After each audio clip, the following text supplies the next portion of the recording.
The Laughingstock is a collection of real-life funny stories. Oh yeah, oh yeah, oh yeah. That was a good day. Supposed to swallow it.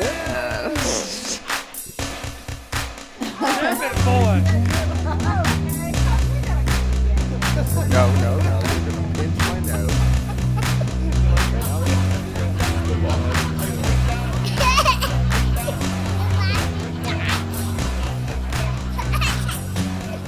I grew up in southwestern Pennsylvania. Like most boys in the area, I wrestled most of my life. I started wrestling when I was very young.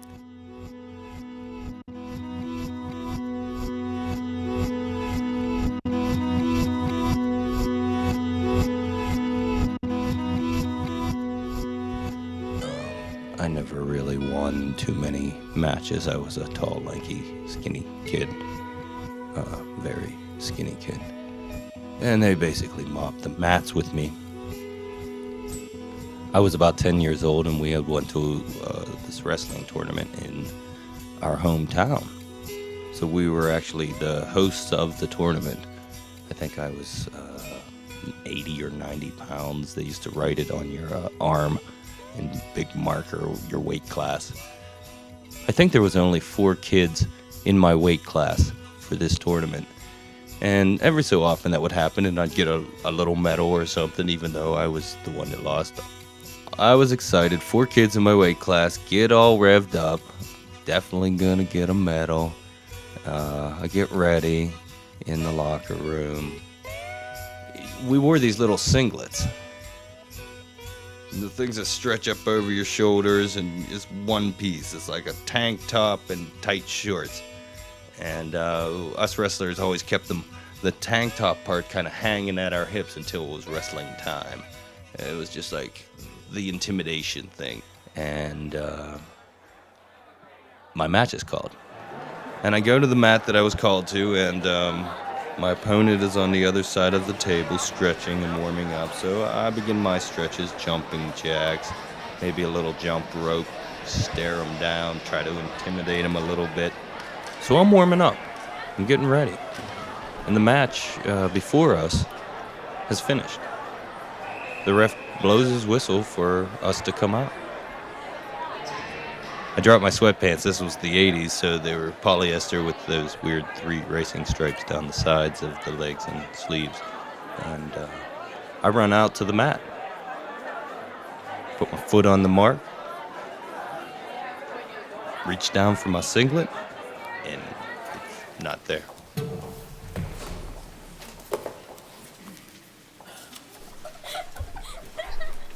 I'm standing out there in the middle of the gymnasium in my tighty whities. No singlet at all. I forgot to put my singlet on. Talk about embarrassment. I think the room spun. But I was able to locate the locker room, and I beelined for that. It's just a high school gymnasium, but it's high school. I'm 10 years old. This is Madison Square Garden to me. And I run off to the locker room. Anyway, but out there in my underwear. That's all I could really think of. Find my singlet rather quickly. I put it on, and I run back out.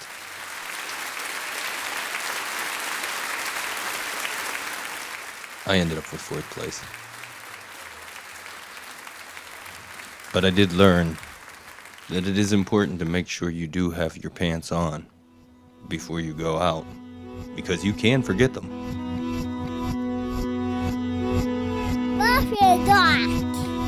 A couple summers ago, we had a pit bull show up on our porch, a female pit bull, which I'm not afraid of dogs. And, well, I think she was in heat and my dog isn't fixed. And the 2 dogs are tangled together.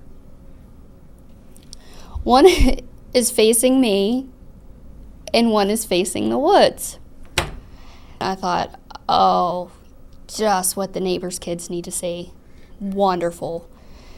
So I go in the house and I get a cup of ice water and I walk around them because I didn't know if they were done or if they would growl at me or snap at me or whatever. So I walk around them, I fill up their bowls, and they start whining and following me. Now, Riley is still tangled up with her, and he's facing the woods and she's facing me. She's trying to follow me, and he's just, going wherever she's going because they're stuck. Riley, we had him on a lead at that time, and he had the lead wrapped around him, wrapped around her. I was, oh no. And you always hear that you're supposed to throw water on him or you're supposed to do this or do that, but when you're in that situation and you're really embarrassed by the fact that this is even happening, it just, nothing clicks. I tried putting Riley back into the position, thinking maybe if I touched him that, he would, eject himself. So this went on for about 5 minutes of me trying to get them untangled from the lead and put him certain ways, and finally I put him back the way the male usually is, and I went, Riley, I'm sorry. And I flicked his balls. I just flicked him as hard as I could, and he dropped. I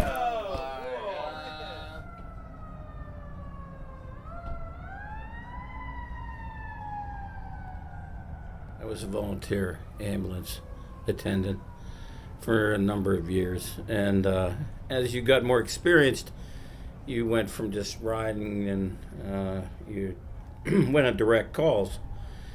I think it was my first call, actually, and it was somewhat of a disaster as these things go.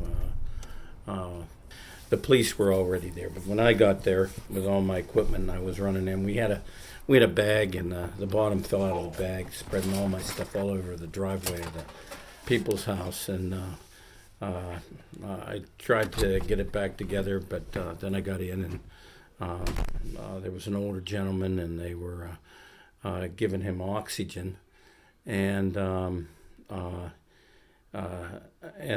applying some other things that they were doing for him. Because I was an EMT, I took over giving the oxygen with the demand valve, which means you push the button and oxygen comes out, inflates the fella, and he gets pure oxygen.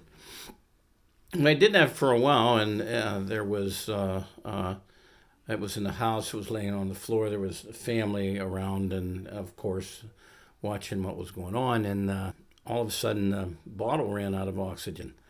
Not thinking, I said, this one's dead, referring to the oxygen bottle, and the family screamed and ran out of the room. And go.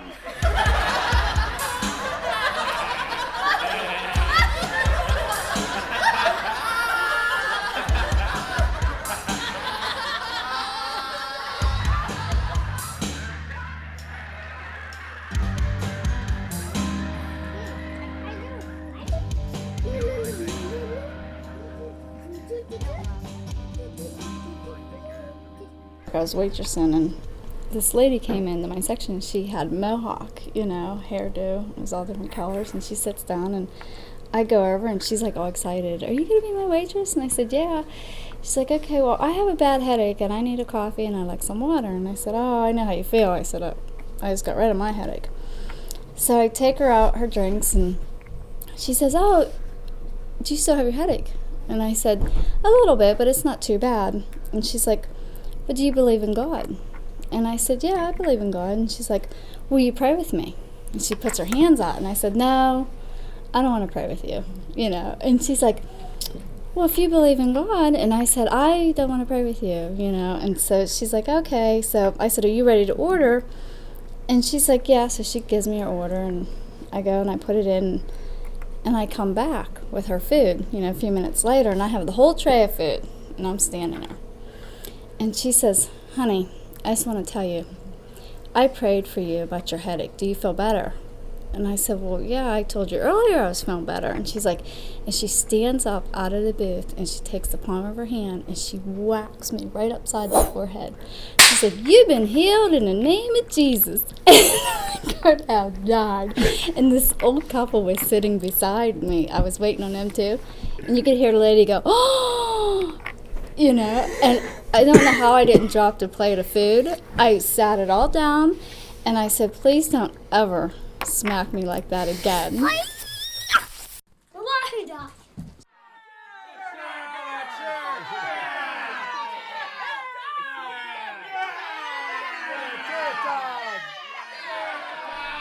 I had got locked up by the local police at a fight. I was just watching this fight and not participating in any way, and everybody said cops, and they ran. So I didn't run. I didn't feel like I did anything wrong, so why run? I just started to walk to the car. Well, I got arrested. Detained. They call it detained because they quite haven't read you your rights. They're allowed to detain you, which I didn't know. Call Kev over to the car. Kev's like, I'm not opening that door. I said, I just want to talk to you. Open the door. So I couldn't get out. And they had cuffed me. And when he opened the door, I booted the door open and ran past him. Ran across 2 parking lots and jumped a 3-foot cement wall in handcuffs and cowboy boots. And I'm thinking, move over, Olympics. I'm getting out of here. Kev don't know what to do. We get to the car. The car door's open. She's upset. Now, mind you, I'm handcuffed behind my back. Clean getaway. No one sees us. I get in the car. I say, shut my door. Someone shut my door. So he shuts my door. And I'm sitting in the passenger seat of the car. She's in the back of the car upset, waiting on me, and I hear another door shut. I look over, and there's no one there. I don't know what it was, a blonde moment or what. So there's the 3 of us in the car. He gets in the back. Who's going to drive the car? I got handcuffs on. Who's going to drive the car? They're all looking at me. I'm like, someone has to drive the car. Get up here. Well, in the confusion, by then, the police are there. Guns, like we're fugitives, yanked me out of the car, which almost was to my defense. They started accusing me of trying to get away. I said, handcuffs on. Where was I going to go? But I'll never forget that. I'm looking. I hear this car door slam, and I look over and expect Kev to start this puppy up and get us out of there. He's in the back with her, looking at me like, let's go. But yeah, you always know you always designate a getaway driver. You know, Bonnie and Clyde wouldn't have did this. Somebody would have thought, I got to drive the car. He's in cuffs. No, not my gang. They're all looking at me like, what do we do next? Get me the hell out of here. How's that sound?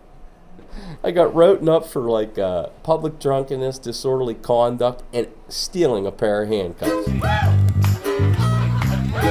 The Laughing Stock is a production of Baca Bottega. Our theme song, as well as other music throughout The Laughing Stock, is written by Bobby Lane of the Weedhawks.